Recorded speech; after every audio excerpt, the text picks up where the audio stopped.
শুরু হয়ে গেছে। ইচ্ছায় হোক অনিচ্ছায় হোক এই সংগ্রামে তোমাকে সামিল হতেই হবে। তাই বন্ধু, প্রত্যেককে এটা বলছি, ভারতীয় সংবিধানকে রক্ষা করুন। বাবা সাহেবের অবমাননা আমরা মেনে নেব না। বাবা সাহেব আমাদের প্রত্যেকটি নারী তথা প্রতিটি ভারতবাসীর হৃদয় মনিতে পিতা হয়েছেন। পিতা হওয়ার যোগ্যতা মানুষ এমনি এমনি ধারণ করে না, জন্ম দিলেই পিতা হয় না। পিতা হয়ে আগে তার দায়িত্ব পালন করতে হয়। বাবা সাহেব নিজের মন্দিত্ব ত্যাগ করে নিজের সন্তানকে হারিয়ে সেই দায়িত্ব পালন করে গেছেন। তাই তো বাবা সাহেব আজকে প্রাসঙ্গিক। এই বাবা সাহেবের প্রাসঙ্গিকতা নিয়ে আজকে অমিত শাহের মাথা ব্যথা শুরু হয়েছে। এইভাবে যদি দিক দিগন্তে নীলঝড় শুরু হয়, বাবা সাহেব বলে সোচ্চার হয়, অবিলম্বে ভারতীয় ক্ষমতা এই বাবা সাহেবের অনুসরণকারী, বাবা সাহেবের ক্যারাভ্যান যারা এগিয়ে নিয়ে যাচ্ছে তারাই নেবে, আর ভারতবর্ষের সাম্য প্রতিষ্ঠা হবে।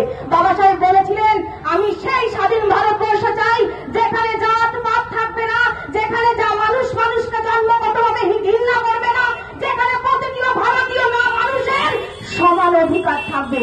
কিন্তু ভারতবর্ষের বর্তমান চিত্র সেই জাতি বৈষম্য, সেই মানুষে মানুষে বিভেদ, সেই জন্মগত জাতিভেদ শুরু হয়েছে। তাই আসুন, সময় হয়েছে আমাদেরকে সেই সংগ্রামে সামিল হওয়ার জন্য। যারা বলেন বাবা সাহেব শুধুমাত্র সংবিধানের রচনা, আমি তাদেরকে বলি, বাবা সাহেব not is a father of Indian constitution, বাবা সাহেব is a father of every child and every woman drafted by Indian Constitution. বাবা সাহেব এমনি এমনি বাবা সাহেব হননি।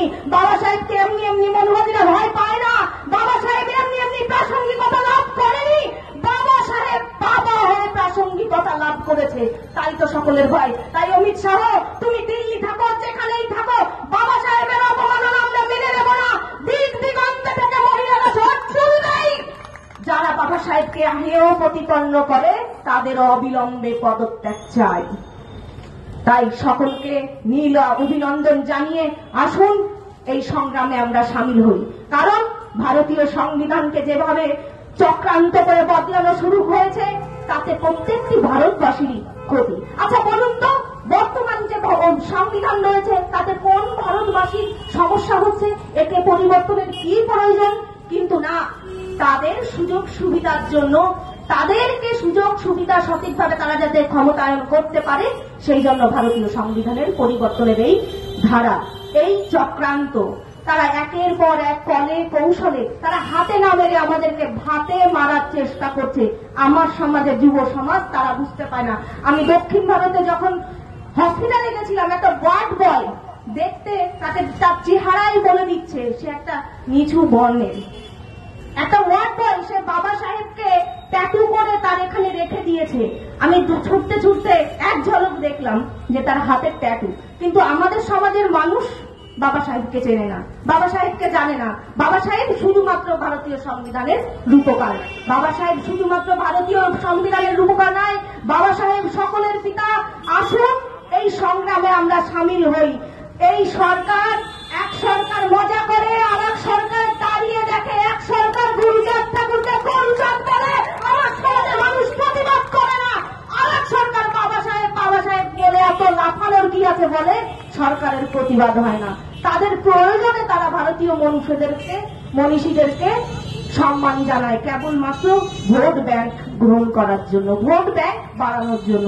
তাই বন্ধুরা, আমরা তাদের প্রলোভনে আমরা আর সেই খুনোর পথ দেখবো না, আমরা আর গাধা হবো না। আমাদের সামনে মূল্য ধরলেই আমরা মূল্যর দিকে এগিয়ে যাব না। আসুন সকলকে বিপ্লবী অভিনন্দন জানিয়ে আমি বলছি, আগামী সংগ্রামে আমরা ঝাঁপিয়ে পড়বো। আবার বলছি, বাবা সাহেব বলে গেছে সংগ্রাম শুরু হয়েছে। এই সংগ্রামে ইচ্ছাই হোক অনিচ্ছাই হোক সকলকে সামিল হতেই হবে। সংগ্রামী অভিনন্দন জানিয়ে, আহ্বান জানিয়ে, অমিত শাহের পদত্যাগের দাবি চেয়ে আমি আমার এই সংক্ষিপ্ত বক্তব্য শেষ করছি। জয় ভীম, জয় ভীম, জয় ভীম, জয় ভীম। हर दिल की एक आवाज, बाबा साहेब की चलेगी राज। हर दिल की एक आवाज, बाबा साहेब के चलेगी राज। हर दिल की एक आवाज, भारत माता की, जय। अम्बेडकर की, जय। जय भीम, जय भीम।